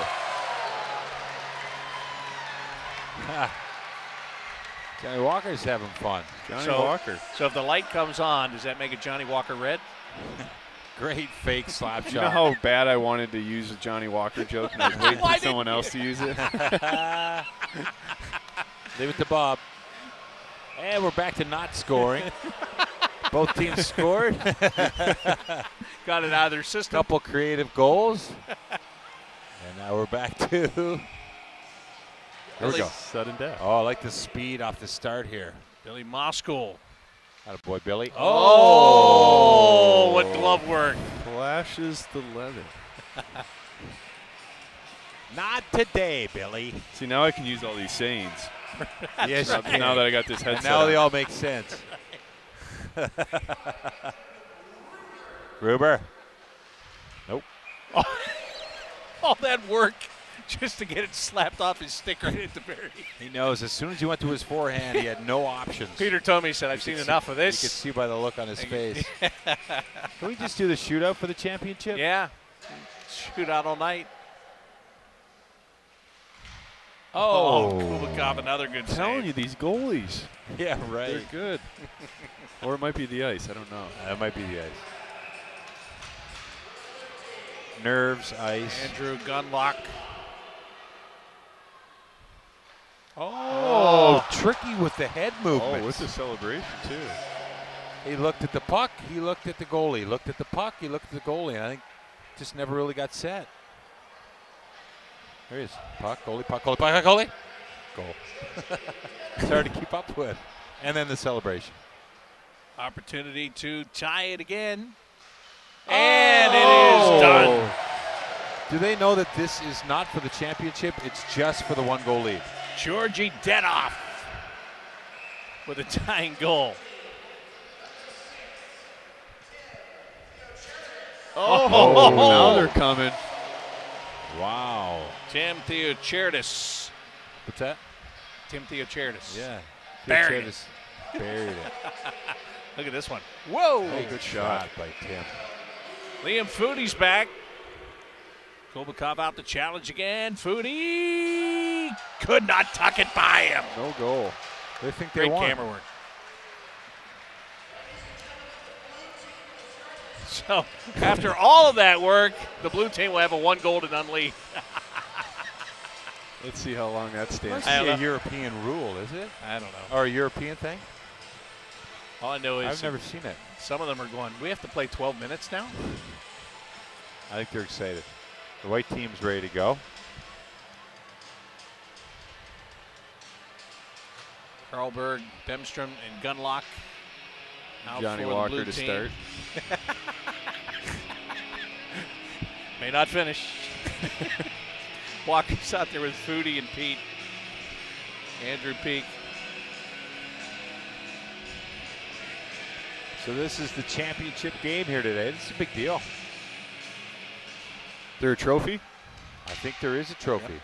Well, that should have been a penalty, and of course we would have seen another Penalty shot. penalty shot. Haven't seen that for a few seconds. I like this format. These guys Bemstrom. are having fun. Up to Karlberg. Couldn't get it through the seam. Walker steals it. Oh, nice. Oh, got it to Peak, and he just pulled the trigger wide. No defense here right now. No, 0.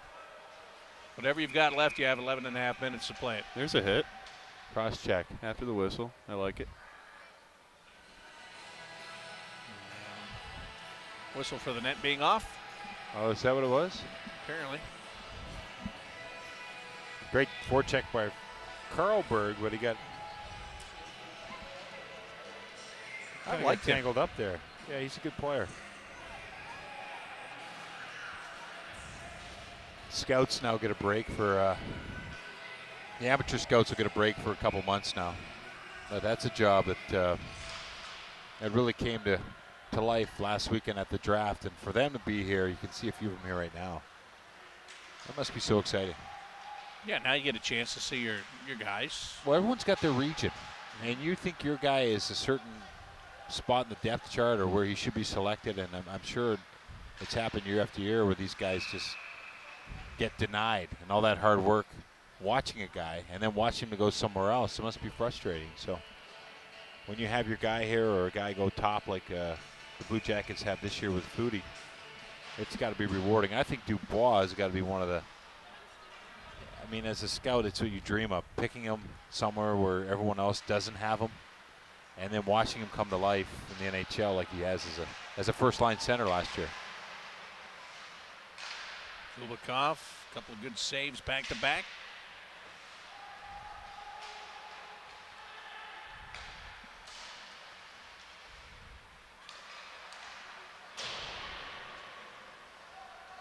Well, Jared, I think you're right. I mean, these goalies have come to play, right? Oh, nice play. They have. They haven't let in any softies, I don't think. And again, it's the toughest position. There's only 2 guys on the team that play the position, right? So you better be good, really good. Especially 3-on-3. That's not easy. Yeah.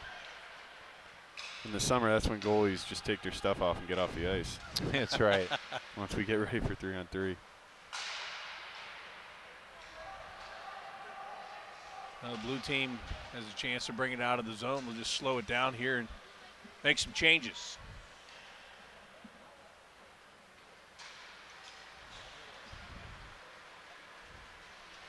Try to bring it up on the rush, right to the middle, and Romeo off the glove. Well, you just got a glimpse there of the speed down the wing. And it's what we're seeing here. That's the theme of all these kids right now. Fix Werenski there. He wound it up behind the net and created a great opportunity. Fitzgerald drops back. It's 2-on-1 here. Make it a 3-on-1, and Kubikov again with a big save. Everyone touched it twice, but no one could put it in the net. Now they want to set it up behind that net again. Foodie back over the boards with Peak and Walker.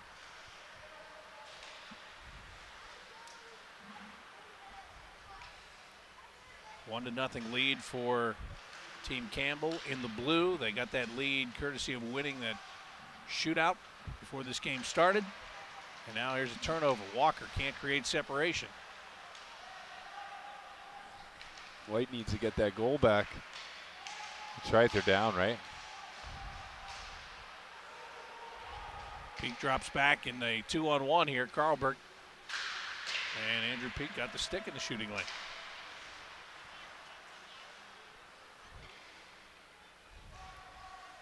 No, Jody, you were talking before, and you're talking about Peak and wanting to play the way that the Blue Jackets play and all that stuff.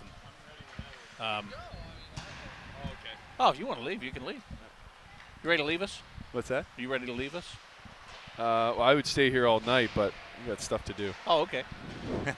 Jared, great to see you, man. Hey, guys, thanks. We hear Thanks that for all the being time. on. Yeah. I'd love to stay. Right before I leave, another big save. See that? You're impressed by the goaltending, huh? I am very impressed by the goaltending. It's not easy 3-on-3. No, it's not. A lot of backdoor plays, breakaways. All right, go get to your next right. stop, whatever it is. We All do right, appreciate it. guys. Thanks Yep. for coming Thanks, by, Jared. Yep, Bowler. thank you. Good to see you, bud. Jared Bull joining us here. I didn't know he had something else to do. I did. I don't think he does. I think he's just ditching us. Okay. Thanks for coming down, man. Yeah. Okay, Jared. Here's Prince. Unable to get a shot away. 7:45 to go here in the first period. Oh, nice try there. A little deflection attempt in front.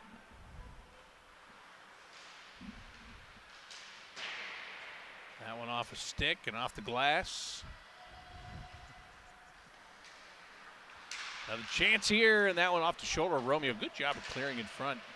Good defensive play by his teammate to knock it away from the front of the net. Romeo looks good in all that Ohio State gear.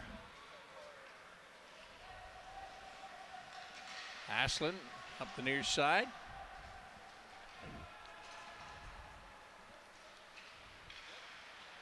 Now I know why. As we get a goal here, Team Campbell with 7 minutes exactly left in the game. They I get a missed goal. it. Oh, Fitzgerald scored? No, Fix Nudie. Fix Werenski. Nice play in front of the net. Yep. A little forehand there, tucking the stick. Yeah, guy's got some pep in his step. Absolutely. Well, we wheel one guest out, wheel another one in, right? Absolutely. Throw Jared Bowl out of here. We just keep the good guests coming too. Yeah, go ahead. You can lead with this one. He's been waiting for this all day. Yeah. Well, I met you down the hallway. Introduce yourself, and let's. Where did you play junior the last 4 years? Ah.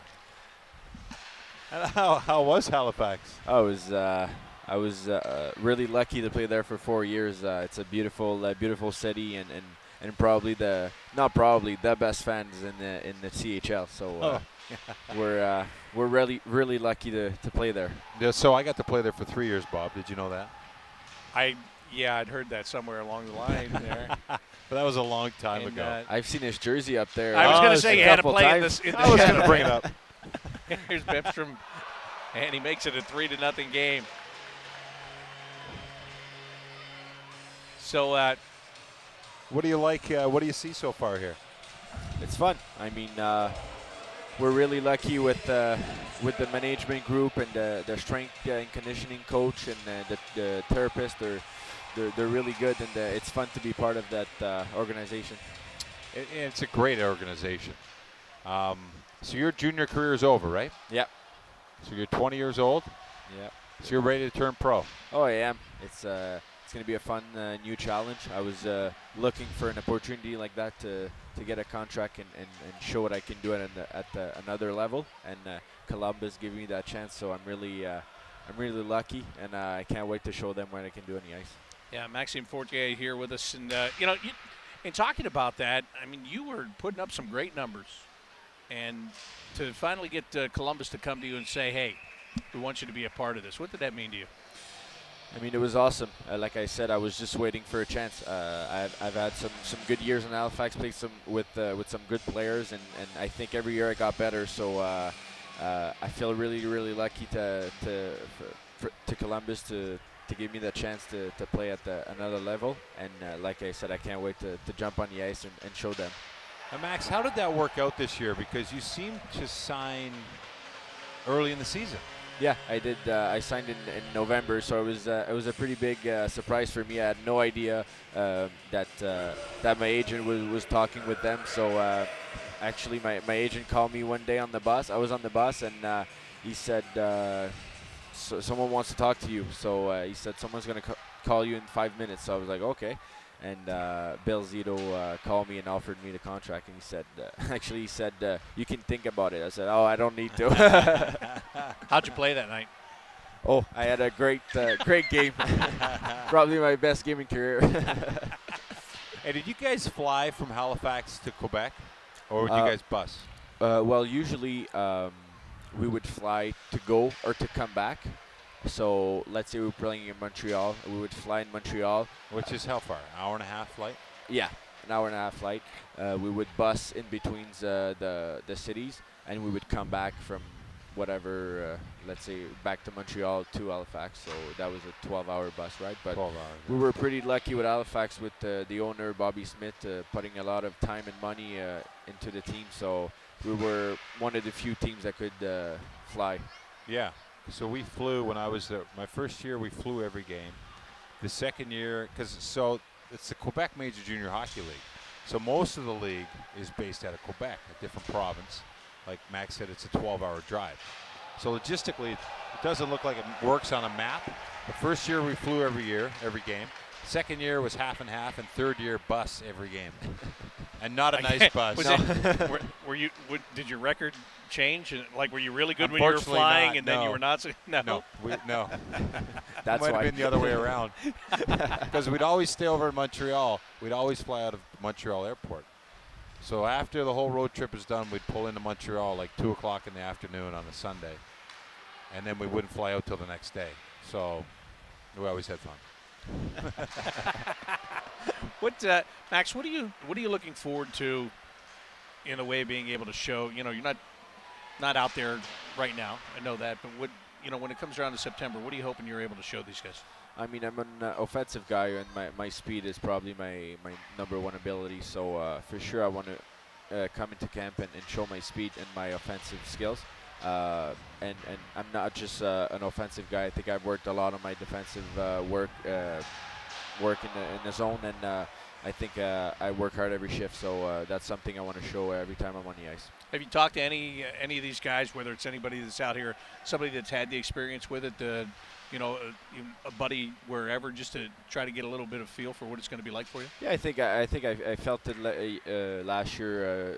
Playing in Montreal Dev Camp and Rookie Camp, so I have a little bit of experience, but for sure I have a couple of friends that made it and played in the American Hockey League this year, so I asked a couple of questions how everything goes, but I think I have a little bit of experience in those camps, so I'm not too stressed, and I'll be ready to go.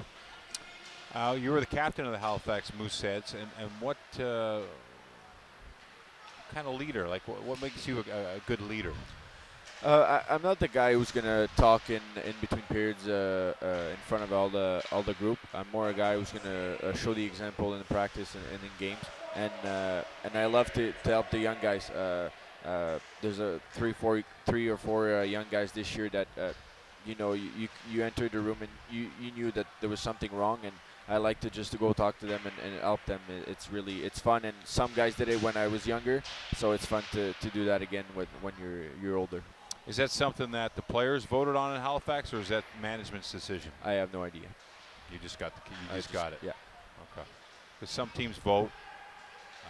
I think they actually did. They asked at the end of 2 years ago, and they asked, but I have no idea if they based their decision on that. Did you enjoy that responsibility? Yeah, I mean it's fun. That means you have a key role in the team, and you're a big part of the team. So you always want to bring a lot of things to a hockey club, and being the captain of the Halifax Moosehead I was wearing the C with pride, and I was really lucky to play for them. It's something in junior. I mean, you think about that. You're playing with 16-year-olds and 20 and 21-year-olds by the end of it. And you think about that part of your life, you know what each other are going through. So the captain is a very valuable role, because sometimes the coaches at that level forget some of the problems you're dealing with at that age. And I know that I still remember my captains from my first year major junior, and you know it's something that you've probably already felt that you've impacted that organization for the next couple of years.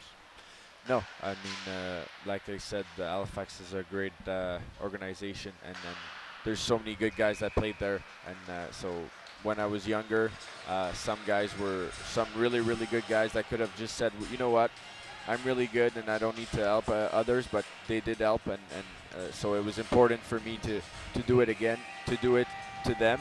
And so when I left, they had a good, Max Fortier was a good player for them, and he brought everything he could. So it was, I was really, really lucky. That's why hockey's such a great game. Yeah, I agree. Have you enjoyed this week? Yeah, it was fun. For sure, I wanted to jump on the ice with the guys, and especially today, the 3-on-3. I think it would have been really fun, but no, actually, I had a lot of treatments and workouts, and I feel a lot better. So I was lucky, like I said, to be with good trainers and therapists here. What was the best thing you did this week off ice? Well, I only did some upper body workout, and did you go to do groceries and all that? Yeah, that was actually fun. We had the nutrition talk with Nelson and Pam, who works for, I don't remember what's the name, but that was actually fun. And after that, we went to the grocery store. She talked a little bit about what's good and what's not, and it was actually helpful. I think it's some tips that you can bring home, and when you go do the groceries, well, you make some healthier choice.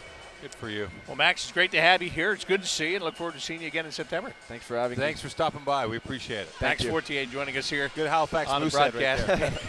I'm going to hear that all training camp. Training I camp. told you when he signed. You know what? I know. He did tell me. And you know what? If you do it right, I get to listen to it all season. Perfect. Okay? So do it right. Let's do that. All right. We're fans. Max Fortier. Thank you. With us here. Team Campbell has just finished off this development camp with a win in the 3-on-3 tournament. And they did it. They did it with authority. 4-0, the final score. As Stinger is out to present the trophy. Stinger Cup. Yep, there it is. And we'll see who is going to accept it. The goaltender is going to take it, Ivan Kolbakov. And I'll tell you what, he had some big saves. He had some big saves throughout the day. So he and his teammates will celebrate the Stinger Cup. Team Campbell, the champions. Lost their first game, came back, earned a berth in the final, earned the shootout win to take the 1-0 lead, and never let up. They scored 3 goals during the course of that 12-minute game.